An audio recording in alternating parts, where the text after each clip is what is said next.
Okay, Adam, we need a cold opener. Cold opener.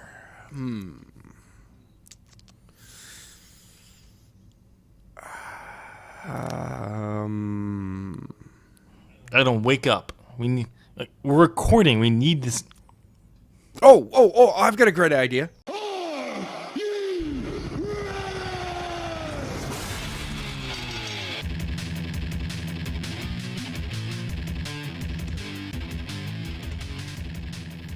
Ladies and gentlemen, welcome to a brand new episode of As the Buckle Turns. I'm Adam. I'm Tim. And this week, it's just news. It's rumors. It's the stuff I get tingly about, not the matches. I don't really, whatever, on WWE matches at least. Ouch. Yeah, no, I'm kind of honest. The WWE style matches have just slowly gotten boring and they're so formulaic now. It's just like, okay, this is going to happen, and then this is going to happen, and if the person who started out being the, beating up the guy, they're of course going to start, everything turns around for the good guy by the end of it. It's just like, all right, well, that's really formulaic. Thanks, guys. That's because you have to build suspense, drama, and you have to say the actually good matches for the pay-per-views. Yeah, but they don't, though. Because they keep cutting people's time down for when they give them the time they need. I know. Anyway, where do you want to start today? This week. Releases? Just pick one. Okay, releases. Let's start off with some releases for people. It is completely confirmed now that Kenta, Tommy to WWE fans, he has been officially released. The same with Ty Dillinger. It's 100% official now. Yep. And then we got TJ Parker. Kind of came out of left field. Yeah. Like, he didn't ask for his release, and he got released. Yeah. So what we're seeing is that it's a disciplinary release. Yeah, there's no real details out there about what happened or what he did or what has been doing. He smiled at Vince McMahon. Apparently, it was felt that it was best to depart with him than to keep him.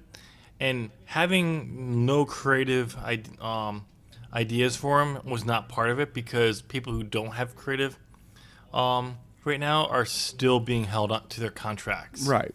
So this was something that I'm assuming it's probably built up over time. And it's just like, okay, no, we need to get rid of him. He's been showing up 10 minutes late every day. Who knows? They're just like, apparently seriously, it was big. You need to stop that. Yeah, who knows? But apparently it was big enough where they decided to get rid of him. And then coming out of the dugout and running into left field. On. Okay, what? Hold on. All right. There's one more thing. We got a point about those three first. Oh, okay, yeah. Because all three of them got the big cash treatment. Yeah, they didn't even get a good Enzo luck treatment. They did not get the good luck in your future endeavors treatment. I kind of feel like Kenta should have. Yeah. Just like, good luck, buddy. Have fun. Ty Dillinger should have gotten it too. Yeah. Because just because he's asking for his release, because he's not happy, he's not being used, you're gonna say, okay, we're gonna hold a grudge against him. Fuck you, then. Yeah. But I can understand TJP if he was for disciplinary actions. Absolutely, you don't get that. But that's what it sounds like. The withholding of that statement was pretty much a big F you to these guys. Yeah, it was. Saying, well, you didn't want to stick around, so fuck you. Yep. Now back to the guy who's running out of the dugout coming all the way out to left field to beat up the left fielder with an amazing spine buster, though. Arn Anderson was fired. Yeah. What the hell? Yeah, apparently him and Vince have not seen eye to eye on things the last few years. And then something went down at a house show that Arn was in charge of, and he didn't like how it was handled. This led to a dispute between the two, and then Arn was fired. So, which will be a bad thing for the people in the back, because Arn was one of those guys that if they weren't happy with their creative or their booking, they could come talk to him, Yeah. and he would personally go and talk to Vince for them. Yeah. And he was really well liked. There's key individuals back in the back who are huge supporters of Arn, Triple H being one of them, John Cena being one of them.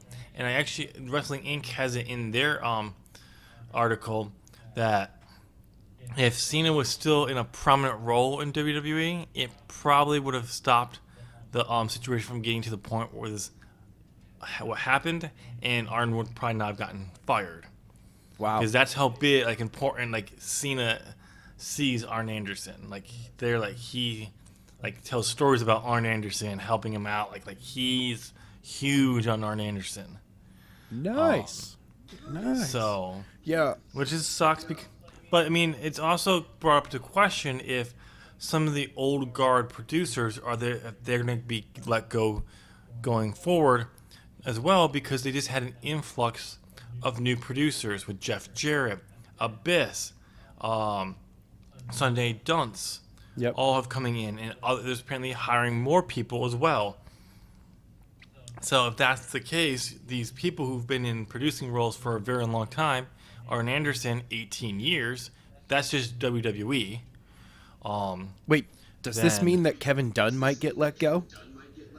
No, he's not a producer. He's a lot higher than a producer. God damn it. Producers are the people for WWE. They have similar roles to what you would see in like TV and film, but they don't generally take care of the match. Oh, okay. They help put the match together with who's in it. Oh, okay. They kind of have overseen an angle, but generally that's more the writer's element. But if it's a physical angle, they may bring in a producer to help put the action together. Oh, okay. But that's what everything I've ever heard about the producers for WWE has been putting matches together. Oh, so they're a coordinator. Yeah. Okay, that makes more sense. And when matches don't go the way they wanted, or Vince wanted, or didn't like, and was draw heat, the people in the match can get heat, but producers can get them even more heat. Oh, of course. Depending on who's the producer. Like Arn Anderson, it would have to be a lot of things going wrong before Vince, anyone would come down on his head for something. Which apparently, according to this article, may have happened over the last few years that Vince didn't like. Quite possibly. It will be interesting to see. I'm pretty sure Arn will do very well in AEW as a producer. Because you know what? They would be... Actually, I would say send him over to Impact. No. Let him work with Impact. No, I don't want him in Impact. I want him in AEW. All right, whatever. Because you'd be nuts not to hire a guy who's a producer for 18 years for WWE, and I'm pretty sure he had a producing role in WCW as well. Probably. So that's all. And I think he retired in '98, so he's been a producer for about 20 years, something like that. Yeah. You'd be nuts not to hire him. Well, speaking of Impact, though, that's what I was trying to do, was segue with Impact. It seems that Madison Rayne has been released from Ring of Honor and officially announced as signing with Impact. Okay. Well, that's where she got her start. I was kind of hoping that maybe she would go to AEW, Meh. because that would be a big name for them to get in the women's division. Right. Or Gail Kim. But Gail Kim has just decided to come back to wrestling. I think she just came back to wrestling so she can have a match with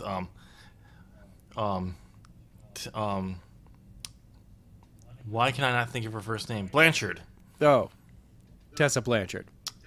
Tessa, that's it. Tessa Blanchard. Where did you get Monica? I didn't get Monica. I didn't say Monica. Could have sworn you said Monica. Taya. I was thinking Taya, but I knew that's Taya Valkyrie. So I'm like, who the fuck am I talking? So I think that she's coming back for that match. She may have others in with the process, but I have a feeling she's coming back to have that big match, a big match with her. But if she feels like she can still go in the ring and she wants to do it, yeah, why not? Exactly. She's had she's been off of out of the ring for a while now. I think almost a year now, and she's recovered. So if she wants to have a few more matches, why not? Yeah. So, all right. What's next on the list? Next up, I've got Jericho buys a home in Florida. Yeah, good. It's a $3.3 million. Yeah, $3.3 million home, lakefront home in Tampa Bay. Don't try to go there and try to get an autograph, whatever. Let the man have let the man have his home. You know he's not. You're not getting. No one's going to get anywhere near that house. Oh, it's probably a gated community. Yeah, because The Rock lives in Tampa Bay as well, so it's probably down the street. Yeah, a lot of the wrestlers who live in Tampa are like next door neighbors.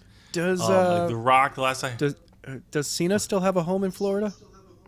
I think so. Is it? Well, I'm not sure if it's in Tampa. I think it may be Orlando. Oh, okay. Yeah, it's sure. in the Orlando area. But like I remember seeing an interview years ago that The Rock and Big Show used to were neighbors. Yeah, they're on the same lake. I don't know if they're anymore. They're the same anymore. But this was years ago. Well, yeah. Well, but I think the Big Show has moved.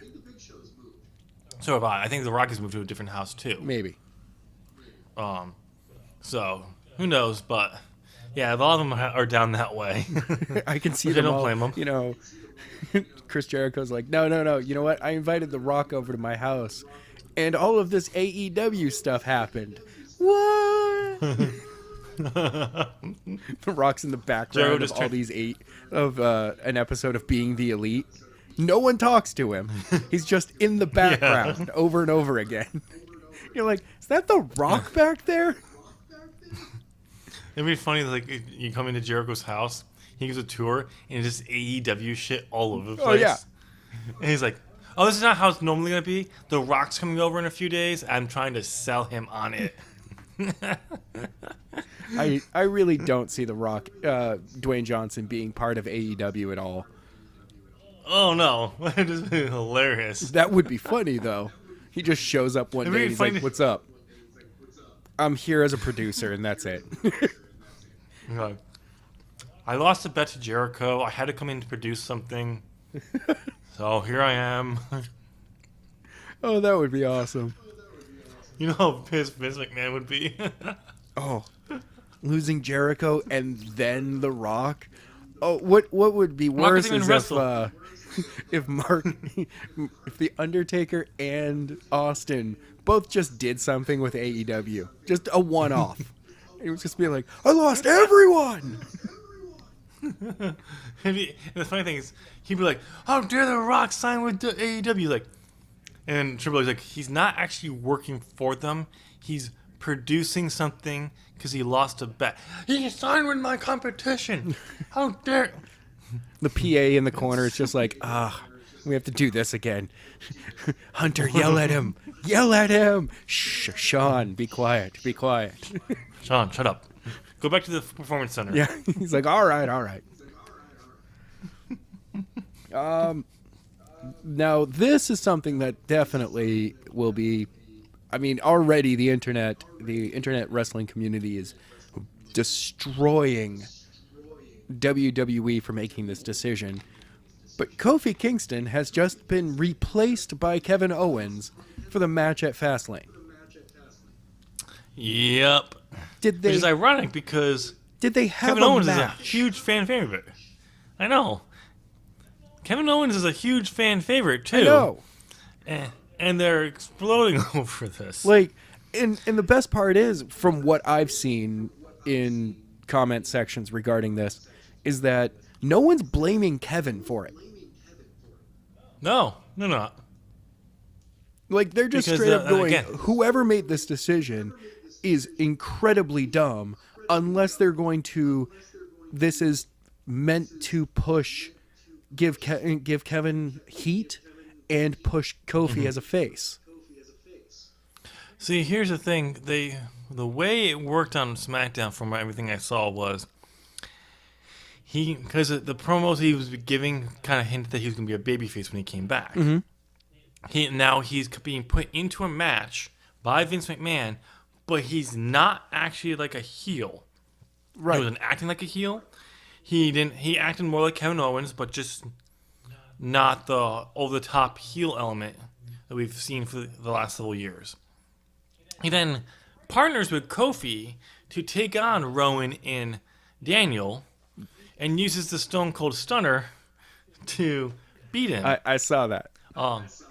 Which is ironic because he's used the Stunner multiple times throughout his career, here and there. And Austin has always given him bullshit on Twitter over it. He just kept saying, like, dude, you have to give it some stink. And so after he wins the match and pins Daniel using the Stunner, he tweeted on Twitter, it's like, at Stone Cold Steve Austin, hey, I think I figured it out. And somebody put Austin's Stunner with Razor Ramon on top of Owens' Stunner from that night, and it is almost identical down to the speed. Interesting. Like, Kevin hit it perfectly. Yeah. So it'll be interesting. Now, here's the thing. I find it hilarious that the wrestling internet community is flipping their lids over Kofi being removed from the WWE Championship match at Fastlane when they were flipping their lids over Kofi Kingston getting a title shot at Fastlane. Oh, I mean, no, there's two fans out there. There's the toxic fan that it doesn't like to see an underdog move up because they're just getting a push because they're X reason. And then there's like the fans that are actually rooting for any underdog. They're just like, anybody that's new blood up here, we'll just go, hey, they've got, the fans got behind them. They're showing that they're able to do this. So why not let's see this. See, the thing is, though, everything I've been hearing, it's not the toxic fans who were complaining that Kofi got the title shot. They're not the people who are complaining he got removed are not the toxic fans. Basically, the idea is the people who are pissed off about this are the people who want Kofi to be in the WWE picture, but they threw a fit the first time because they wanted him at WrestleMania. Okay. Same here. But now that he's being removed from the title picture for Fastlane, there's no indication that Kofi will actually be in a main event type match for the championship at WrestleMania. So they're flipping their lids over a potential of him not actually getting a title shot again because it's not clear. Okay. Which I completely understand, but at the same time, I think this is how they're getting Kofi at WrestleMania. Because the original plan I heard was Kevin Owens at WrestleMania with Daniel Bryan. All right. So now we're getting that Fastlane. So what I would hope to do, so Kevin doesn't get a crappy spot again, like he's been getting, let's do a triple threat at WrestleMania. Okay. Between the three of them. That way he's still in a prominent match. but Kofi walks out with a championship. Oh my God! You know that means that it's basically going to be a Ring of Honor match at WrestleMania. Yeah. Because Kofi is able, he has that style already. Yep. So it's going to be hard hitting. I'm looking forward to it. So that's what I think is going to happen, because there was such a backlash of Kofi getting that title shot at Fastlane. That I think they're like, oh crap. And I think they realize we now have 2 matches, potentially more, of a major backlash that could hurt people tuning in, memberships to the network, all that. So they're trying to, because I'm pretty sure they still want to push the Charlotte Ronda Becky match at WrestleMania. I don't like it. They don't. No one wants that. Everyone wants Becky and Ronda. Yep. Only those 2. But I think they are so determined to stick to that they're like, okay, we can't have another match where we're getting heat on, so we can move it. Who knows? Only time will tell. Or maybe we'll get a Fastlane triple threat this month, and we'll get Kofi and Bryan at WrestleMania. Yeah. See, I wouldn't mind that. Who knows? But only time will tell. But it's kind of sad that they still haven't really locked down a lot of the plans for WrestleMania. And at this point in their planning, they usually have it locked. Oh, yeah. They normally know exactly we what they're coast through doing. March with, Fastlane being hey, we're just going to show off this other stuff pay-per-view. At this point, know almost every match at WrestleMania by March 1st. Basically, yeah, it's because we may get a little bit of a Fastlane or Elimination Chamber of what's going to happen at WrestleMania, but most of the time it's just a filler pay-per-view. Yeah. Where this time around, we're actually kind of we don't know what is going to happen, because we know they haven't locked things down, which means they have to be a little bit more. They can't really just say, okay, we're going to throw this match in there so these people have a match. No, we're got to figure things out, get some matches there, but we also got to go there. So we actually might get a Fastlane pay-per-view that actually has good matches that actually mean stuff going into WrestleMania. And by the way, I had this correct us. We've been saying the pay-per-view name wrong. What? It is Fastlane Baby. Wait, what? On the poster it says Fastlane Baby. Oh. from the song, because the song. So the actual name is Fastlane. Okay, thank but you. Wrestle Talk has been Wrestle Talk has constantly been referring to it Fastlane Baby because it's right there. At least it's not, Fastlane Roadblock. What the hell does that even mean? At least it's not Fastlane Great Balls of Fire. That was just a terrible name in the first place. I still find it hilarious to this day that for the longest time on the poster, the flames and the balls look like a man's genitalia. Yeah, exactly. No one fixed it. And it took a woman to point that out, and then when they tried to fix it, yes, they fixed it, but you could still kind of resembled it. It really didn't change much. Oh. Yeah. So I'm pretty sure that's the whole reason why we have not gotten a Great Balls of Fire 2. I'm glad. I'm very glad that we haven't had a sequel to it. Okay, what's the next thing on the news that we have to talk about? I mean, for me, the only other thing that I have on my list is that Dana Warrior has joined the creative team. Yes.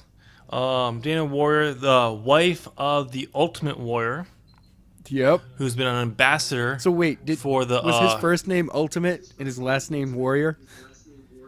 No, his name was Warrior because soon after he left WWE in 1996, he legally changed his name to Warrior.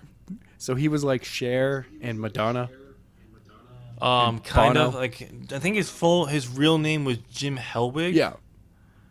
But he changed the name to Warrior because he so identified with that he couldn't use the Ultimate Warrior anymore. And that was the thing. He may have gone back to Jim at some point. I don't know. It's just, but yeah. So Dana Warrior, she's been an ambassador for the company for a while now. So she's now officially part of the creative team. But everything I've read on this, that's not much out there. But No. it sounds like she's more of a creative consultant than actually part of the writing team.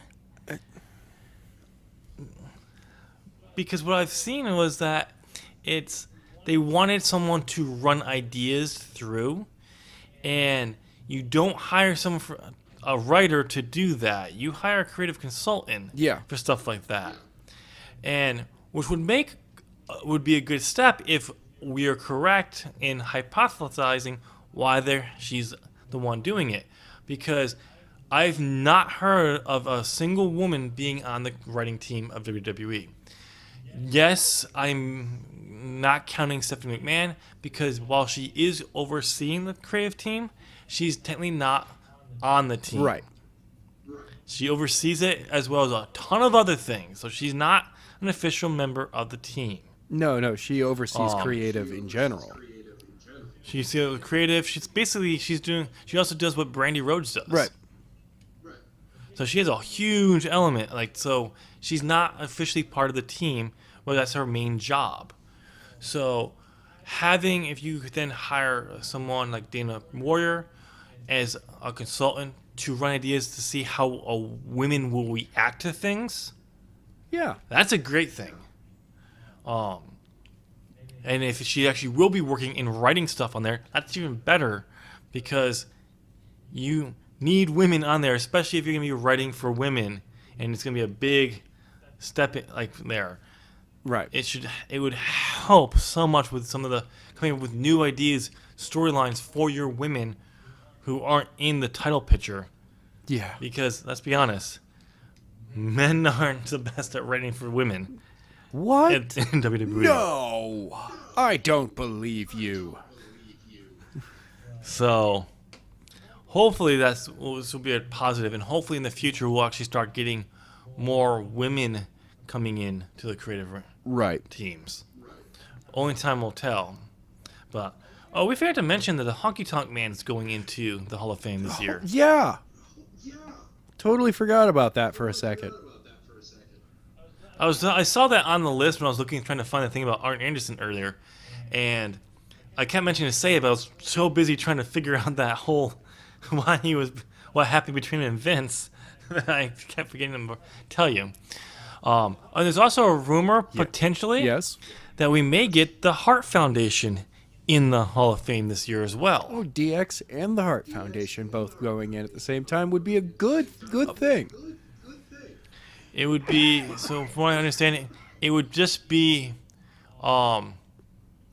Bret and Jim the Anvil Neidhart going in as a tag team. Oh, not the full 6. Was it 6 people? Kind of. It was Bret Hart, Jim the Anvil Neidhart, British Bulldog, Owen Hart, and Brian Pillman. Yeah, that's 6. Were the ones in the. That's 5. That's 5.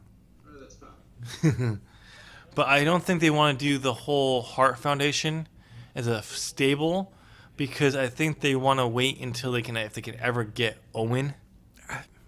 I would do it right. I would do it that way first and be like, look, we got Owen in this way. Yeah. Now we're trying to get his wife to say that we can get him as a solo. Yeah. That's what I'd say. I mean, if they can get him to be part of the whole Hart Foundation stable, that would be a great stepping stone, and then put him in the following year as a solo. Yes. Like Bret. But I think because they don't have Owen, they can't get him. That's why they're just doing the tag team. But I could be wrong. They may actually be doing the stable without Owen. I don't know. Yeah, who knows? So, but Oh, we should probably talk about the big announcement from Raw too. What? Wait, what announcement? Roman Reigns had a squash match with leukemia. And Yes, yes, he did. I gotta say, congratulations, dude. That man, yeah. he still looks good too. Yeah. From what I've actually read somewhere, like this was not a full blown like a thing of leukemia. It was more of a flare up. Oh, okay. Which is why he's able to come back so quickly. Oh, so because leukemia deals mostly with your white blood cells, right? I think so. I don't know. So I mean, it could have I just been said he had a low count and something else came up in blood work, and they were like, "Hey, look, we gotta take care of this." Yeah, it's that's what someone described it as. It wasn't a full thing of leukemia; it was a flare up. Okay. So to make sure it wouldn't become full leukemia, if they hit it now, it would cut it. It would help that. So that's what I've heard. That's why he's able to come back so quickly. And then, by the way, we talked about last week the headlines of Vince demanding Reigns come back. We have some insider news that no, this was Roman's decision. Okay. Or at least that's what we're being told through the news sites. I mean, it does. The way that they rolled it out, it does seem like it was kind of his decision. It sounds like I'm gonna go with I want to go with the positive that he decided to come back. Well, because he was on, I believe it's ESPN, and did an interview there. And then that night was Raw. Yeah. So I'm assuming I'm gonna go with the whole mind frame that it was Roman's decision, because let's just try to stay positive and not have one more negative of potential criticism against WWE. Well, I mean, because though it's not stopping the there's WWE still the from conspiracy using out there that this entire thing has been a work, and it's just been like, I know. Yeah, guess what? Oh, I know. And it's not stopping WWE from using the leukemia to push Reigns and possibly getting the Shield back together again. Mm-hmm. Which has also led to the speculation that Dean's not leaving WWE. So, because someone asked a fan, asked Roman at a signing about Dean leaving, he says, I'm working on it. You know, you can have a best friend that you work with, that friend slowly hates to work at the same place. It's not because of you. You guys are great pals. Yeah. But they just hate working there. Let them quit. Let them go find someplace else to work. So only time will tell. There's a reason why, after Roman made the announcement, Seth came out and had that moment with Reigns on the stage. Mm-hmm. Ambrose was not there. Right. And it was, from what was said backstage, was not Roman. Wow, same person. Ambrose? Was that Ambrose was actually very emotional backstage of hearing the announcement. Oh, okay. So, for that. And then, but he was still fighting like he didn't want to come back with the Shield. So when they made the save later on, like it was still like no... Yeah, they didn't really do a save because Dean got really beat up in that. Yeah. So only time will tell to see what will happen. Honestly, I hope he doesn't decide to stay because one of his friends is back and is miserable again.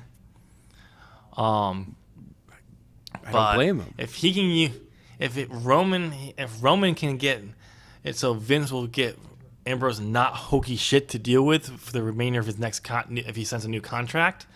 And can get it put in the contract, that'd be awesome. And then he can stay. But at this point, I think it'd be better off for Ambrose to go somewhere else. I think with what he wants to do, it will be better for him to go someplace else, and then maybe later on come back. Yeah, because I mean, at the same time, like when you look at the storylines going for the next few months, there is no picture where you can put Ambrose in a major role that's not the mid card, unless you move him back to SmackDown and let him be heel, like that whole heel thing, and go wild. But that's Daniel's thing right now. Yeah. So it's just one of those things where it's like, there's nowhere a good place you can put him in a good position that will actually, and he'll probably just end up with hokey shit again, and then he's gonna be pissed. Exactly. That's not what you want to do with him. No. So I kind of hope he still does leave. Only time will tell, but and I think part of the reason why people think that he's staying also is because the WWE has also started advertising him past when his contract was expired. But they've done that with other people before. Yes, they have. And this also could be because they're doing it because of speculation that he may sign a new contract. Right. Now. So they want to get him out there. Only time will tell, but I hope he doesn't stick around just because Reigns is back. Yeah. But if he does decide to stay together, come back, and they decide to reform the Shield, turn them all heel and send them to SmackDown. Yeah, actually, I wouldn't mind seeing them on SmackDown. Running rampant over there. And then bring Bryan over to Raw and let him be the Universal, like basically keep what he's doing now, but on Raw. Yeah. That would be pretty cool. And that way you can have the Shield run wild on SmackDown. But we're getting hints. I think we're starting to get more and more hints. The brand split is going away. Probably. So, wow, only 36 minutes. That's a short show. I know it is. Well, that means it's just less time I have to see your hideous, ugly. You got anything else? I mean, I don't have anything else. Yeah, your face. Oh, that's that. You know, it's mostly because of my haircut, man. Okay. Oh no, your haircut actually makes it not as bad. If you change your haircut, it'd be even worse. Oh. Anyway, on that note, ladies and gentlemen, we're gonna have to end the show right about here. Tim, go ahead and give us the sign off, please. Well, ladies and gentlemen, let us know down in the comment section what you thought of the news, your feedback on Ambrose staying, should he leave, Honky Tonk Man going into the Hall of Fame, basically anything that we talked about, let us know down in the comment section. But on your way down there, you gotta do a few things first. First, give us a thumbs up. Yeah, listen to Adam talk for 37 minutes. Clearly, you like that because if it's hard to listen to him, it's hard to see him from me. So just go give us a thumbs up. Well, since it's right there, after you do that, make sure you hit subscribe. Ding. Ring the bell. Ding, ding. And join in the fun. Heck yeah. I'm starting to lose interest in that tagline. Anyway, then go down and comment. Anyway, ladies and gentlemen. Now, Adam, thank you. Thank you so much for checking out the show this week. And Tim. Yeah, and Adam, your face is ugly. Go away. Stop it. Stop making fun of me, man.